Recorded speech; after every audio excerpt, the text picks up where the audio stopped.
Cerita Herman yang tinggal satu-satunya pengrajin sapu ijuk di Kertapati, Palembang. Di tengah gempuran produk modern berbahan plastik, Muhammad Syahhermanto, 69, atau biasa disapa Herman, tetap teguh mempertahankan warisan leluhur.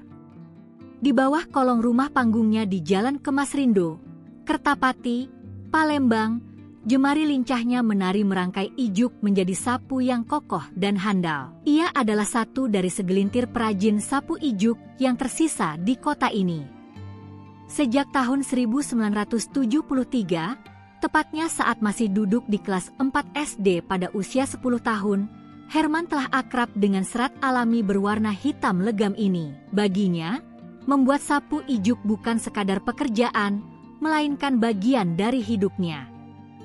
Proses pembuatannya pun masih dipertahankan secara tradisional. Tumpukan bambu yang akan menjadi tangkai sapu dan gunungan ijuk menjadi pemandangan sehari-hari di bawah rumahnya yang bertiang kokoh itu. Dengan cekatan, Herman memilah ijuk yang sudah dipotong rapi sepanjang 40 cm dan lebar 50 cm. Lalu menyatukannya dengan tangkai bambu. Dalam hitungan detik, sapu ijuk pun rampung setelah dijahit dan dipasangi bungkus plastik pada tangkainya. Herman mengatakan dia bisa buat sapu ijuk secara otodidak. Dua varian produk dihasilkan, yakni sapu panjang untuk membersihkan langit-langit rumah dan sapu pendek untuk menyapu lantai.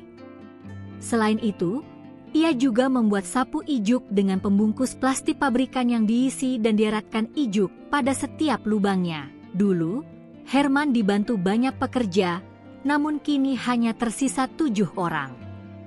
Setiap sapu yang mereka hasilkan dihargai Rp1.000. Bahan baku ijuk yang didapat dari Lubuk Linggau sebanyak 3 ton setiap 1,5 bulan menjadi bukti bahwa permintaan akan sapu ijuknya masih tinggi. Pasar sapu ijuk Herman bahkan merambah hingga ke Pekanbaru dan Padang. Modal usaha yang berkisar antara Rp25 hingga Rp50 juta dirasanya cukup untuk menjalankan roda bisnisnya. Untuk menghasilkan sapu ijuk berkualitas, Herman menggunakan ijuk pilihan, tangkai bambu yang telah diluruskan, mengingat kayu semakin sulit didapat, dan sampul plastik. 1 kilogram plastik bisa digunakan untuk membungkus sekitar 100 tangkai sapu agar terlihat lebih menarik.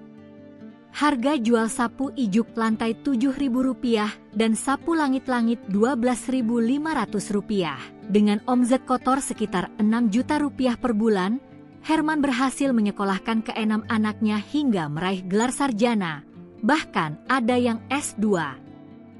Pemasaran produknya dibantu oleh canvaser yang setia menjajakan sapu ijuk hingga ke pelosok daerah seperti Bayung Lencir, Sekayu, Pekanbaru, Jambi, dan Padang. Di warung sederhana di depan rumahnya, selain berbagai jenis sapu ijuk, juga dijual sapu lidi, serokan air, tirai bambu, kemoceng plastik halus, serta sapu ijuk bungkus plastik pabrikan.